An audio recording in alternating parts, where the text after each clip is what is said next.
मेरे सुनहरे सपने पूरे अगर हो जाए, दोनों जहां की खुशियां हम अजीब पा जाए। मेरे सुनहरे सपने पूरे अगर हो जाए, दोनों जहां की खुशियां हम पा जाए। मेरे सपने मामा तू मेरे सपने सगारे, मेरे सपने मेरे सुनहरे सपने, सुनहरे सपने, सुनहरे सपने। माना जहां में नहीं सब कुछ है मिलता, फिर भी है यारों मेरे दिल को भरोसा। माना जहां में नहीं सब कुछ है मिलता, फिर भी है यारों मेरे दिल को भरोसा। हिम्मत करे इंसान तो खुद मंजिल चल कर आए। मेरे सुनहरे सपने पूरे अगर हो जाए, दोनों जहां की खुशियां हम अजीब पा जाए। मेरे सपने मामा तू मेरे सपने सगारे, मेरे सपने मेरे सुनहरे सपने, सुनहरे सपने, सुनहरे सपने।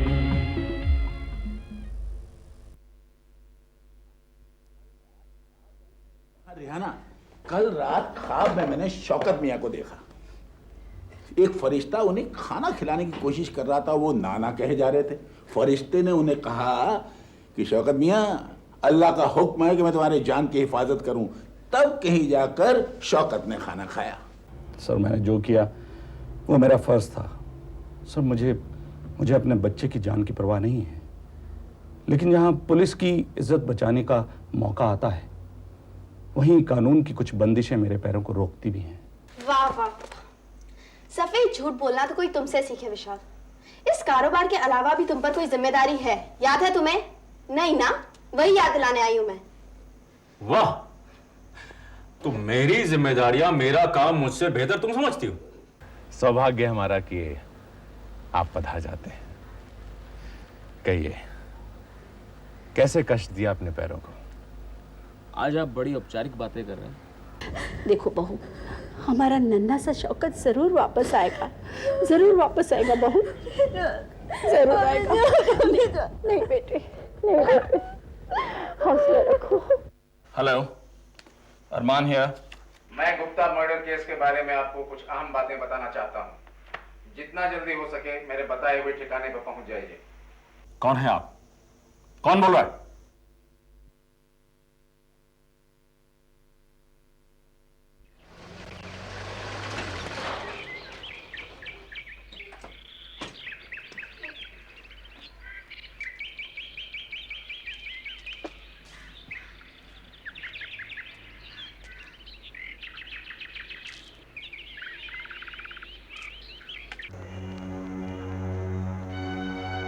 Hello inspector. Hello mister Gupta. मैं चाहता तो आपको पुलिस स्टेशन आकर भी इंफॉर्मेशन दे सकता था, मगर अब कानून की दीवारें कच्ची हो चुकी हैं, इसलिए आपको यहां आने की तकलीफ हुई। सिगरेट पिएंगे? जी नहीं, शुक्रिया। बहुत जहर पी चुका हूं, अब सिगरेट की जरूरत नहीं है।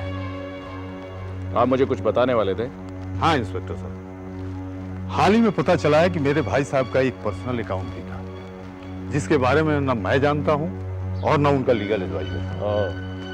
कत्ल के एक रोज पहले उस अकाउंट से मेरे भाई साहब ने 20 लाख रुपए निकाले थे। इस अकाउंट के बारे में आपको कैसे पता चला? नौकर दयाराम से। उसने बताया कि कत्ल के एक रोज पहले भाई साहब ने उसे 20 लाख रुपए का एक बैग ला करके दिया और कहा कि इसमें 20 लाख रुपए हैं धर्म के काम के लिए। एक आदमी आएगा, वो अपना नाम MP बताएगा, उसे ये बैग दे देना। और ये कहकर वो कहीं चले गए थे। फिर थोड़ी देर बाद वो वापस आए। आने के बाद उन्होंने ये कहा 1 रुपया नहीं दूंगा उन्हें, क्योंकि वो गलत लोग हैं। ये बड़बड़ाते हुए उन्होंने बैग लिया और फिर वापस चले गए। फिर दूसरे ही दिन फार्म हाउस में भाई साहब की लाश पाई गई। इंस्पेक्टर साहब, आपके भाई साहब का अकाउंट किस बैंक में है? उस बैंक के बारे में आपको कैसे पता चला? भाई साहब के एक बचपन के दोस्त हैं मिस्टर डिसोजा, उनसे पता चला। अचानक एक दिन उसी बैंक में उनसे मेरी मुलाकात हो गई। बातचीत के दौरान उन्होंने ये बताया कि इस बैंक में उनका अकाउंट। मिस्टर डिसूजा करते क्या हैं? शिपिंग कॉरपोरेशन में बिजनेस है।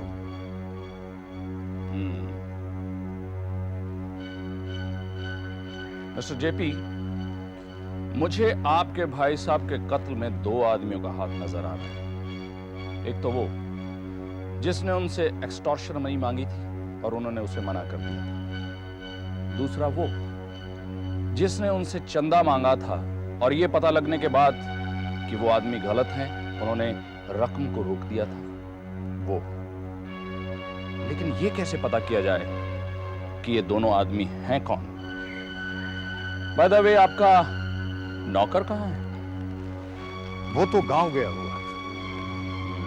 और मिस्टर डिसूजा? उनके बारे में पता करना है। यस। मिस्टर जेपी, ये हमारी दूसरी मुलाकात है। पहली मुलाकात में आपने मुझे बताया था कि आपके भाई साहब एक खास किस्म की अंगूठी पहनते थे और उसकी फोटो मैंने उनके एल्बम में भी देखी थी जो आपको उनके घर से मिली थी, राइट? उस अंगूठी के बारे में कुछ पता चला? नहीं, उसके बारे में अभी कुछ मालूम नहीं हुआ।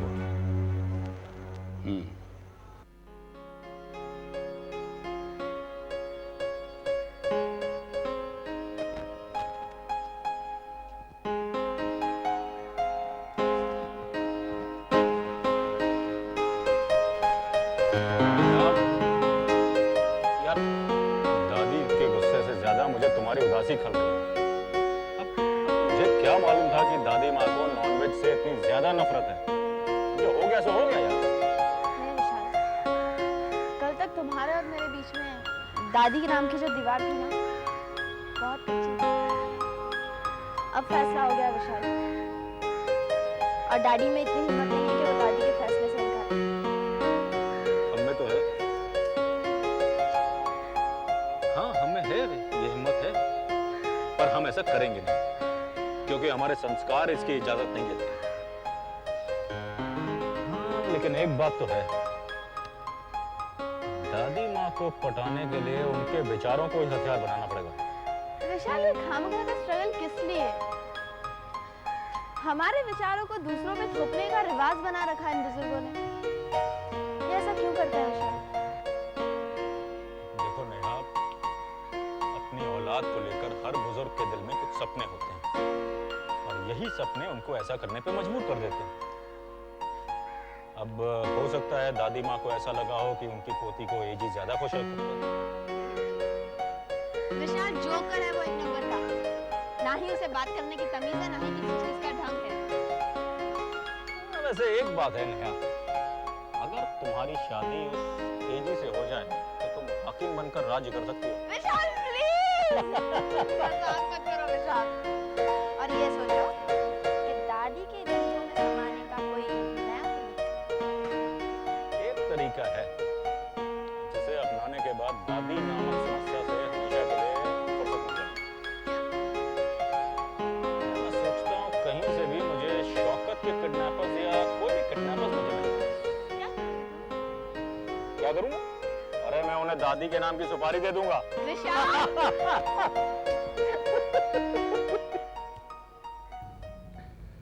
मेरे घोड़े ने आपके सिपाही को धराशाही कर दिया।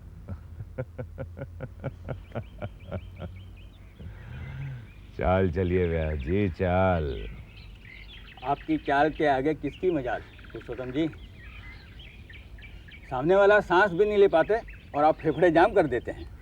कंप्यूटर का जमाना है, इंसान को हर मामले में बहुत फास्ट होना चाहिए। एक कहावत आपको याद होगी, क्या? कि देर से आइए पर दुरुस्त आइए। लो, मैं ए आया। अरे वाह, आप तो पहले से बहुत अच्छा खेलने लगे। आपने तो मेरे हाथी को ही धराशायी कर दिया। हम कहते हैं हाथी को मारो गोली सरकार। आपके खिलाफ बहुत गहरी चाल चली जा रही है। अरे तू किस चाल की बात कर रहा है मुरारी? बहुत गंदी चाल है सरकार। हमको किसी षड्यंत्र की बू आ रही है। अगर बू आ रही है तुझे तो नाक बंद कर ले और मुंह खोल ले। लो।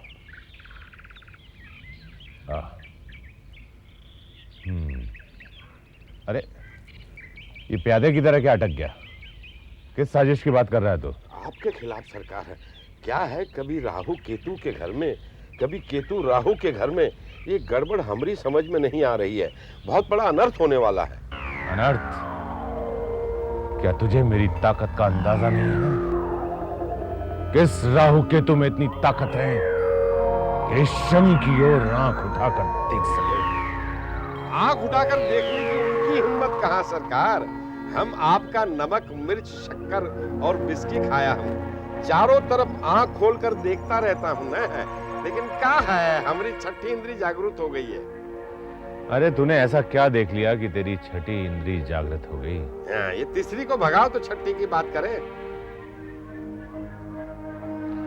व्यास जी, आज का खेल इतना ही। ओके।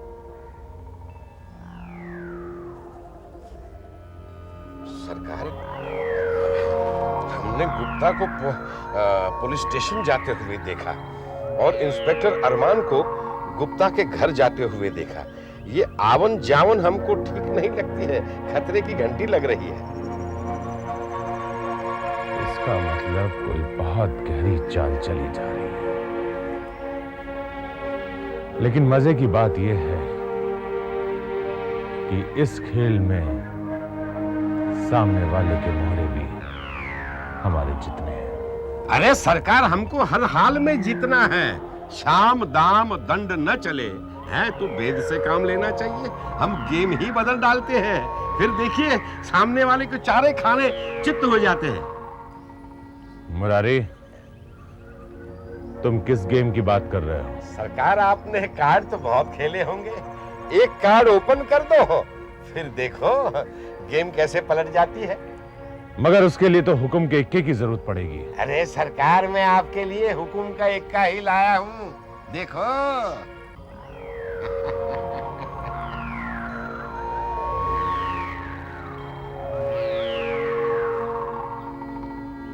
ये अंगूठी तो ओपी गुप्ता की है, तुम्हारे पास कैसे है? अरे कैसे आई, उसको मारो गोली। पुलिस को इस अंगूठी की बड़ी बेताबी से तलाश है। तो अरे पुलिस का मानना है कि ये अंगूठी जिसके पास होगी वही ओपी गुप्ता का मर्डरर होगा।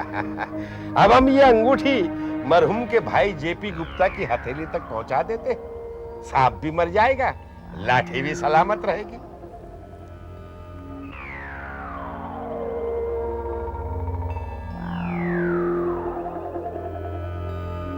वाह मुरारी वाह, तुम्हारे दिमाग में तो शैतान का बसेरा है। हमने तुम्हें अपनी सल्तनत का वजीर बनाकर कोई गलती नहीं की। आपका गुलाम हूं, क्या हुक्म है सरकार?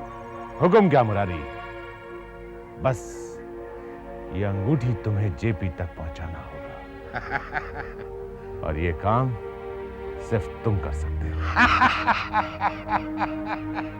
आप बेफिक्र रहिए सरकार, बस देखते जाइए हैं कि ओपी गुप्ता के केस पर पड़ी हुई शक की धूल कैसे साफ हो जाती है।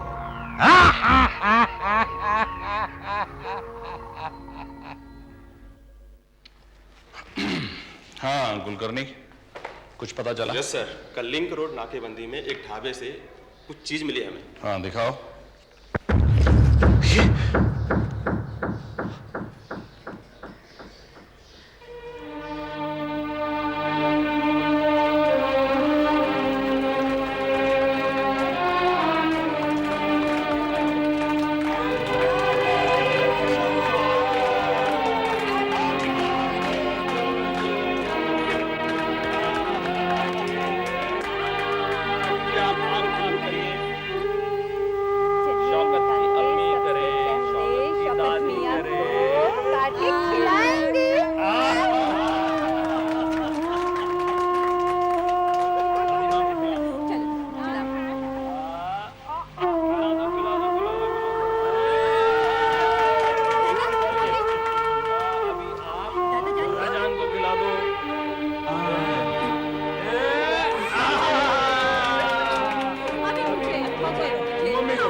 बेटा सबसे छोटा। और ये बहुत है। दे दो दे दो।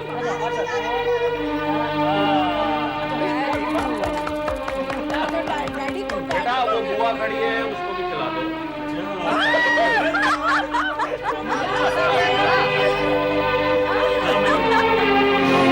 बुआ को दे दो।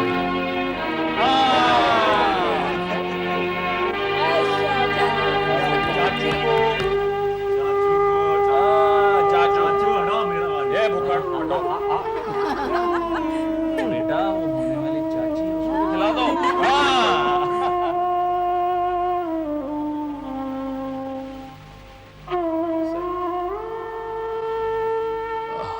हाँ कुलकर्णी, मुझे लगता है कि किडनैपर्स उस ढाबे के आसपास हैं। Yes sir. चलो।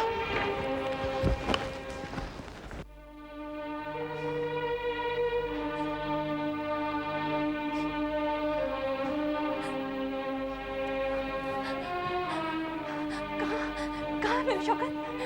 कहाँ है मेरा बच्चा? तुम अकेले क्यों आए? शौकत कहाँ है? आ जाए। कब आएगा? पूरी रात गुजर गई है। न जाने उन्होंने कैसा सलूक किया होगा उसके साथ। भगवान के मेरा शौकत लेके आ जाइए। वो मेरे बिना दूध में नहीं पीता, तुम जानते हो ना। पक्का नहीं मेरा शौकत लेके आ जाइए। शौकत लेके आइए। पूरे शहर की पुलिस ढूंढ रही है, बहुत जल्द आ जाएगा। तुम वो मत। हाँ जानती किसी को उसकी कोई परवाह नहीं पड़ी है। अब मैं जाती हूँ खुद उसे लाने के लिए। आप लोग बैठो यहाँ पर आराम से, मैं लेके आती हूँ। कहाँ जा रही हो तुम? हाँ? वो कोई घर के पिछवाड़े में थोड़ी खेल रहा है जिसे ले आओ तुम। हाँ? सैकड़ों हजारों पुलिस वाले उसे तलाश कर रहे हैं। तुम्हारी तलाश से क्या हो जाएगा पगली? या अल्लाह, मेरा शौकत।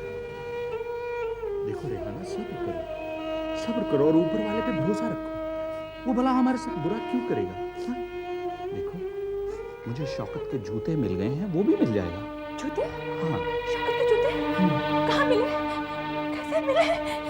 कैसे मिले उसके जूते? आप चुप क्यों हैं? वो जूते क्यों छोड़ गया? कहाँ है जूते? हाय अल्लाह, मेरा शौकत। रेहाना, उसे कुछ नहीं हुआ है, कुछ नहीं हुआ है। तुम खुदा के लिए ऐसा मत सोचो, वो बिल्कुल ठीक है। शौकत के जूते हमें एक ढाबे पर मिले हैं और ये सुराग है उन बदमाशों का। तुम देखना, वो हमारे हाथ से बचकर नहीं जा सकते। बस तुम्हारी पुलिस सुराग ही ढूंढती रहती है और कुछ नहीं। अब न जाने कितने दिन सुराग ही ढूंढती रहेगी। तब तक तो मेरा बच्चा। ना, ऐसा मत कहना। देखो, शौकत को कुछ नहीं होगा। तो देखना, वो दौड़ साइकिल का मारता हुआ हमारे घर में आ जाएगा। कुछ नहीं होगा शौकत को, कुछ नहीं होगा।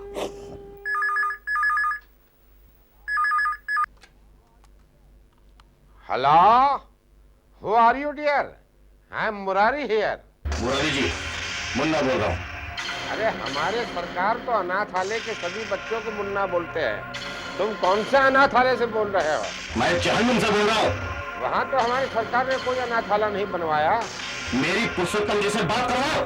अरे कौन पुरुषोत्तम दास जी? मुरारी, किसका फोन है? ये पुरुषोत्तम दास जी कौन है? मुन्ना का फोन। हेलो, पुरुषोत्तम बोल रहा हूँ। हाँ मुन्ना बोलो, कैसे? हालात का दूसरा नाम मुन्ना है पुरुषोत्तम जी, और जब तक आपको चाहेगा सब कुछ ठीक रहेगा। कहाँ से बोल रहे हैं? वहीं से जहां मुर्दे सोते हैं। लेकिन क्या? पुरुषोत्तम जी, बच्चे की हालत बहुत खराब है और उसका पूरा बदन बुखार से तप रहा है। मेरे को डर है कहीं वो लुढ़क न जाए। नहीं मुन्ना नहीं, अगर बच्चा मर गया तो उसका बाप जीते जी बेजान हो जाएगा और अपने आप को मुर्दा समझने वाला इंसान जिंदगी में हमेशा जीतता है जो मरना चाहता है। मेरी बात को ध्यान से सुनो। मेरी जंगल वाली हवेली में तुम चले जाओ, मैं डॉक्टर का इंतजाम करके वहां भेजता हूं। और सुनो, जरा ध्यान से रहना।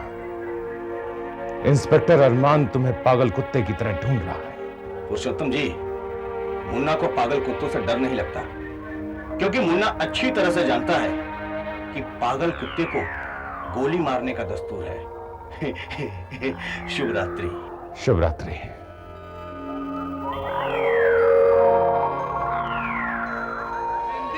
दिन है चार, यार हंस के गुजार, चाहे गम हो खुशी मुस्कुरा मेरे यार, मेरे सपनों की दुनिया जिंदगी ले सवार।